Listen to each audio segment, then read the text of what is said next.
Ginlagawan naman gali ang trending subong nga nalagawan diri sa Morsya ang Española Farm. Kay damo kung may nakit-an nga kakinadto diri kag nagkalagaw. So, ginghagad ko ang ako ni amiga nga diri kami makadto. Kay kapanghagad siya nga malagaw kuno mo kag maangita sang sang istambayan. Tinagamba ko sa iya. Ay try tang Española Farm.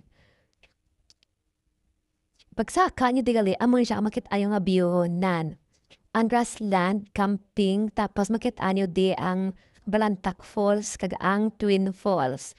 Pag paglibot mo sa palibot, ara puro bukid ang makit-anyo. So kung hilig ka sa natures kag sa mga highland nga lugar, nami gini siya para sa imo lagawan. Tapos kung nature lover ka, ma-appreciate mo kitang lugar.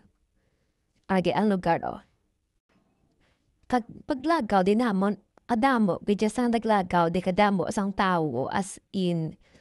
Te nagpangita kami gani sa amon nga pistohan kung di kami pisto, wala kami kakita kay gutok kijaya. Kamakita niyo ang palibot nan, puro bukid ang makita niyo, green na green gijaya. Nan, makita niyo man siguro nga kanami. Tapos ara pwede kada ka apuko naan.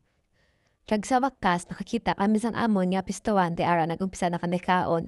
Kag siyempre istorya kami di kag chismis gamay tse lang. Ara na nagkaon kami danay. Kag ara gali ang namian ko gali ohonan ang bamboo house nila na pwede kada ka sa ka-viewing.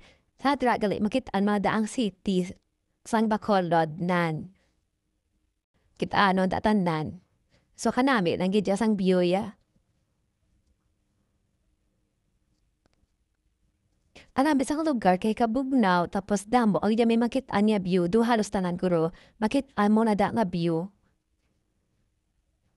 Naamo na siya kanami isang lugar.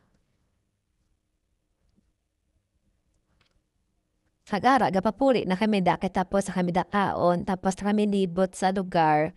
So nagagaray na kami nga magpuli.